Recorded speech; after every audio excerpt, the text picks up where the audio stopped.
Hey, so I thought I'd come outside this morning. There's an owl going off, plenty of birds, so welcome to my backyard.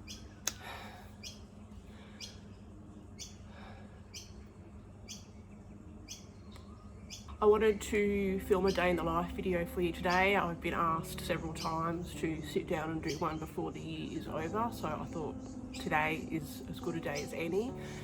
But I want to have a little chat with you all first because I haven't been traveling so great of late. I guess you could just say I have this underlying feeling of, burnout looming. I've been sick a few times recently. I've been feeling very apathetic towards anything, especially to do with homeschooling. I've had, I'm just going to call it Mondayitis, like you wouldn't believe, and it doesn't go away. It's Mondayitis every single day of the week. And I just haven't been looking after myself. That's plain and simple. I just haven't been prioritizing myself. And so they're all big red flags for me. Loads of warning bells going off that if I don't do something, then burnout is about to strike. I've been through this enough to know that, what causes or what are the build-ups or what are some of the reasons as to why this takes place within me. And I know that some of them are, number one key is overscheduling. It's been a lifelong issue for me, and I just can't stop. I continually overschedule myself, just not taking care of myself, plain and simple. I have definitely entered the dreaded menopausal phase of life. So I know that there's been some shifts and some significant hormonal shifts within. I can feel that. So I know that that's a really big contributor to what I've got going on. Of course, current state of the world, I think we're all feeling it. We're all on the verge of burnout if we haven't, already experienced it with what is going on in the world right now. And just general end of year, term 4 is never my best term. It's always that term that I just get to the end of the year. And so all of that build up and rolled into one, as I said before, are lots of red flags for me.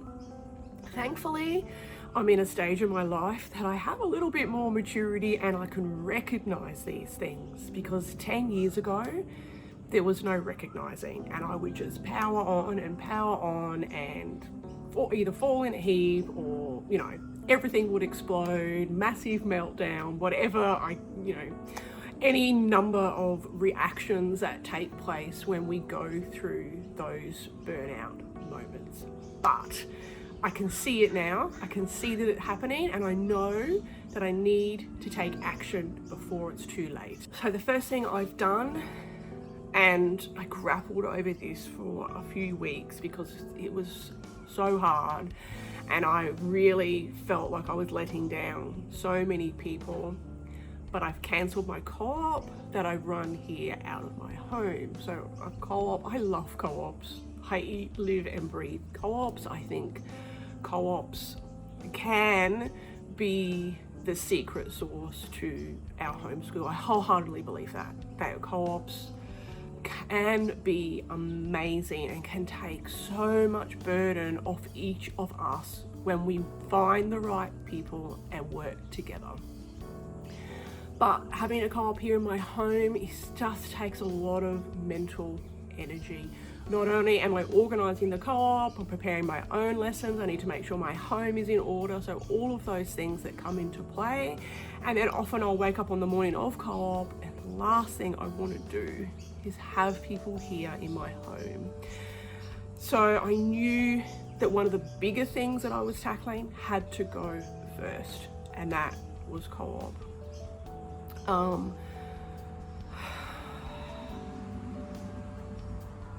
But of course, those ladies were amazing. I'm so thankful to have them. We haven't worked together all that long, but truly, I've been doing co-ops for 10, 12 odd years now, and these women have, without a doubt, been the best group of women I have ever worked with. They have stepped up in every single way and done what is needed to be done to make a successful co-op. So that was why I didn't want to cancel co-op, because I didn't want to lose that. It's what I've been wanting, looking for, striving for all of these years in running co-ops, is other parents that have that same vision, drive and passion for creating a wonderful learning space for their children, and they all have it. And I've just said, sorry, I can't do this anymore. So that was hard, but I knew that it was something that I needed to do. So on top of all of this, what the heck do I decide to film a day in the life for today? My goodness, it's not going to be a great day. But I felt it was time to get a bit real, be a bit more transparent with you all. It's really easy to jump on these socials, wherever we are, YouTube, Instagram, you know, Facebook, Pinterest, pick one. It's so easy to jump on and post our pretty pictures and put a nice filter on our face and have a smile and show you all how wonderful our world is. When in reality, not what's going on behind the scenes at all. So I just felt it was a good opportunity for me to be a little bit more vulnerable, break down those walls a little bit, to show you that even after 15 years, no one has their shit together. No one. We all have those times that are just nuts in our world and we don't know what the heck we're doing. And it's okay.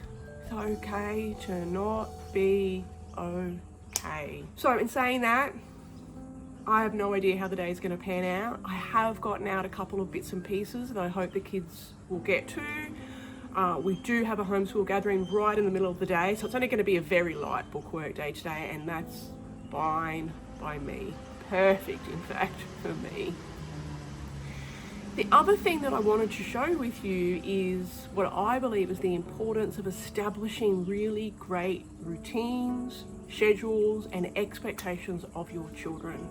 Because when you've spent years working on that, and then you do come to times in your life, because it's going to happen to all of us, it absolutely will, where you just can't do it, but you also don't want to just stop, and that's okay. Let me just point out, if you get to the point of burnout and there is nothing you can do in your day apart from get up, shower and feed your children, that is 100% completely okay. But if you're like me and you're not there, you're not at the bottom of the barrel, but you just see it coming, so you still want to maintain some resemblance of normalcy.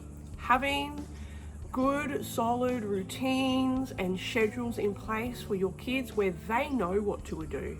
They know what's expected of them. They know the bare minimum that they need to do every day. And so they can just get up and pretty much do it on autopilot. And I'm quite confident that my kids will do that today. Yes, I'm going to be with them, but they know what to expect. And they know no matter what mum has got going on, of the items or the things that we need to get done in our mornings. And of course, another reason to do these day in the life is I really want to be clear with you that whilst I wholeheartedly believe that we need to be doing some form of structured educational work with our children, we can provide a quality education in as little as 2 hours a day. And I'm talking older kids, remember, I don't have little kids. 2 hours a day with older kids, 4 days a week. We don't need any more than that. It's just about finding what's really important and working through those and building those skills in our children. And often that can take time to figure out what is important to us, but that is what I try to show you here on the channel. Those educational programs or pieces of information that we need our kids to learn, know, and how to do? What are the real important things? What are the things that every single one of us should be learning and doing? And so I hope by sharing some of these day in the lives that also comes across to you. Sorry, I've got cars going by. I guess coming outside probably wasn't the best idea. But anyway, look, I have rambled on enough. My tummy is rumbling. I'm really hungry. I'm gonna go inside and make some breakfast, rustle these kids up, and we'll get started.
So I have laid out this morning briefly, which is super easy for me to do because I just pull everything off the car, no organisation needed, what I hope to at least get through this morning before we've got to head out. So if we get through all of this, I'm calling it a pretty amazing morning.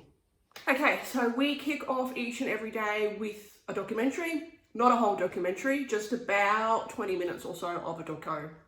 And we are watching Unnatural Selection. So it's all about gene therapy. It is super, super fascinating. Opens the doorway to so many moral and ethical discussions. It's a really good one if you've got older kids. So we're gonna get stuck into that right now. So they wanted to see if we could turn that into a therapy and try to make it work with my cheaper gene therapy platform.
So yes, we're supposed to be doing maths, but it's more fun to sit and chew at the camera this morning than it is to actually get started on our math. Ali earns $7 more per week than Alet. If Alet earns X dollars, find their total earnings per week. So what do we need to do with that one to find their total earnings?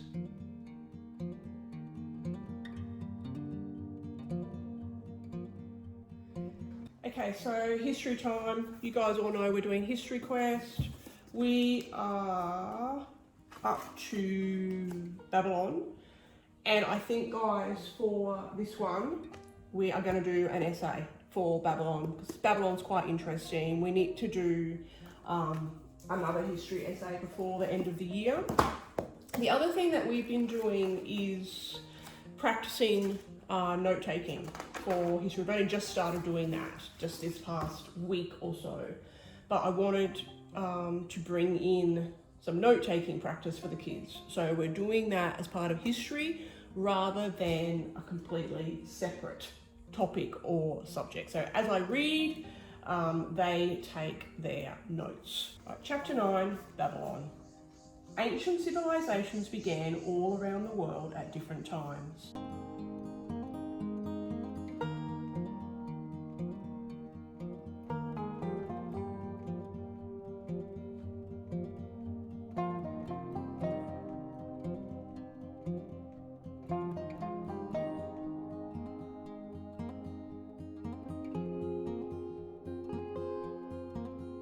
Took over all of southern Mesopotamia and built one of the most important cities in ancient times, the city of Babylon.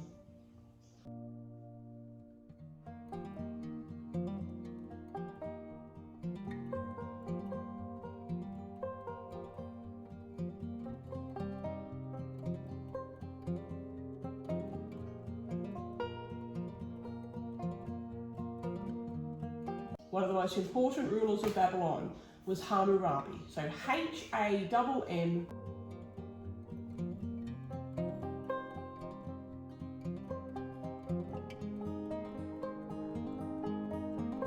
Hammurabi's famous code included 282 rules that were meant to help people get along and be nice to each other.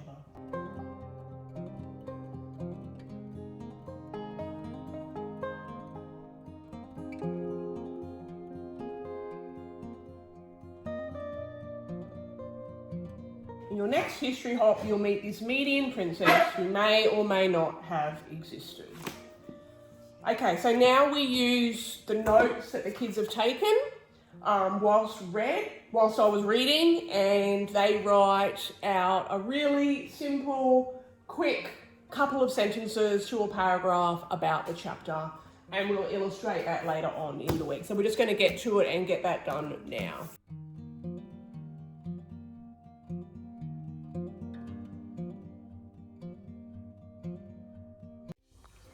I just remembered I want to check on my little ground cover plants that we've got happening out here, because one of them was dying, just new little plants. Well, these ones are doing really well. These pretty little purple flowers on them, so cute. And we had so much rain that all our flowering shrubs are blooming and looking beautiful. Yeah, these guys over here. So these ones are pretty, but this particular one down here, he hasn't done so well at all. So I just need to keep the water up to him and hope that he survives. But look at that, look how pretty that is. So pretty. I can't wait till these ones grow and cover that whole area, hopefully, is the plan, so that we stop getting so many weeds in this back garden. My roses should hopefully, we've got a little one coming there.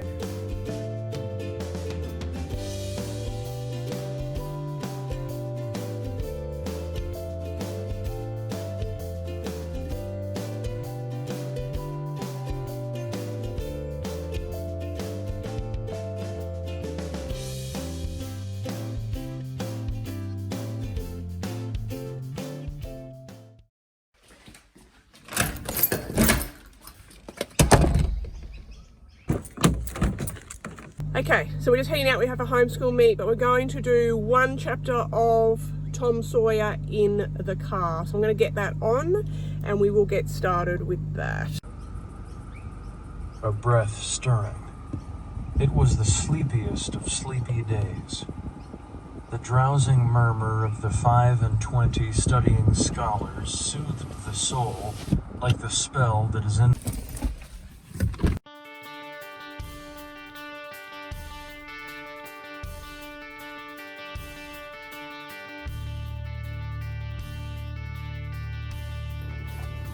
Time for a bit of adrenaline now.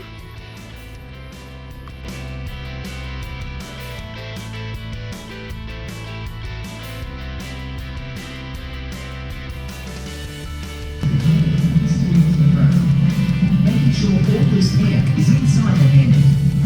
You must wear eye protection at all times whilst in the go-kart. And all helmets are provided with full face protection visors for your safety. It is most important.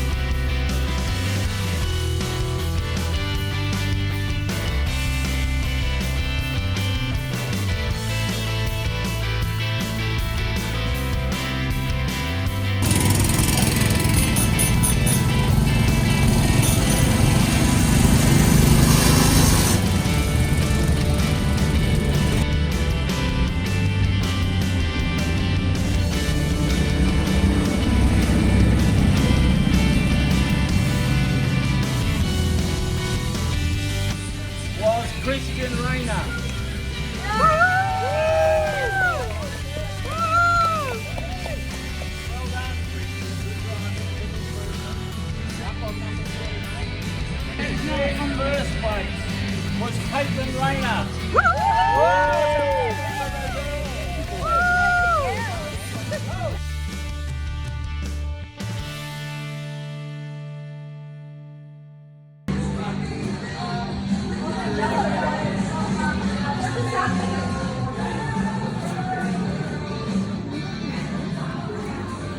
What does that mean?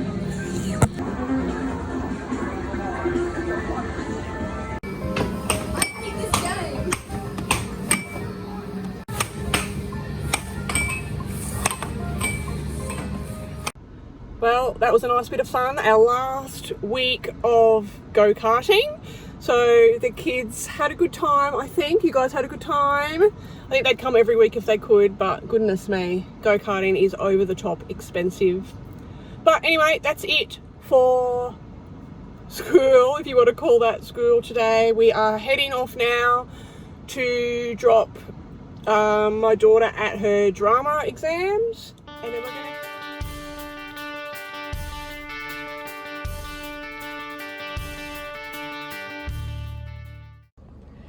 I just wanted to do a last little check-in and recap our morning with you, because I just want to point out what I keep reiterating is that we can absolutely do this and give our kids a good enough education in only a couple of hours a day.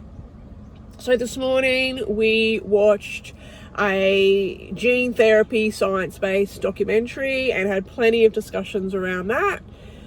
We then did some quiet independent reading time. From there we moved in and read a full chapter on ancient history, took notes and practiced our note-taking with that. Tomorrow we will read the second part of that section in the book, and we will do a notebooking page related to that. So the kids will be reflecting on what they've learned. And then when we jumped in the car, because we needed to go, we popped on our literature unit, which we're doing is Tom Sawyer. We only had time for one chapter, but we did get in that one chapter, and then the kids answered their comprehension questions because I brought our books with us. So the kids did the comprehension questions in the car before we headed off to the go-karting fun. So we also got in our social time with other homeschoolers, go-karting, so, you know, sport, some type of activity, being out in the sunshine, fresh air, and now I've just dropped my daughter also at drama. That's a big day, and we got in a lot.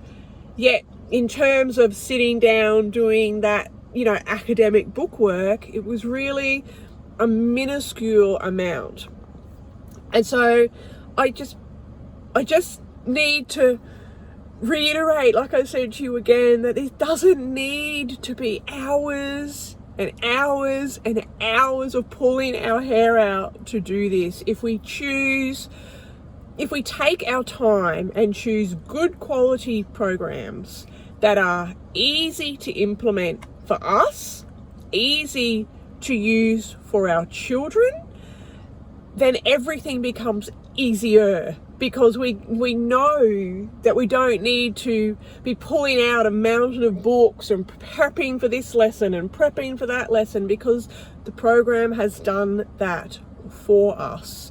And this is why I released that video about curriculum not being a dirty word, because I think in a lot of homeschooling circles, poor our old curriculum or pre-written programs do have a bit of a connotation of, oh, I don't want to be doing those things, they're pretty awful.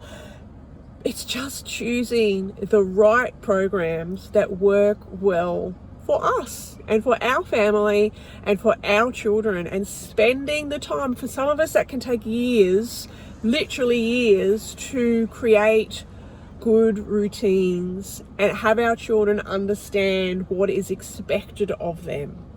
But if we can lay those foundations in the early years of homeschooling, they will really pay off in the later years.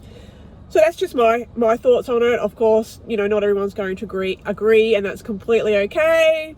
That's why we all do what works best for us. But anyway, that's it. That's the end of our day. I hope in some way, shape or form this was helpful.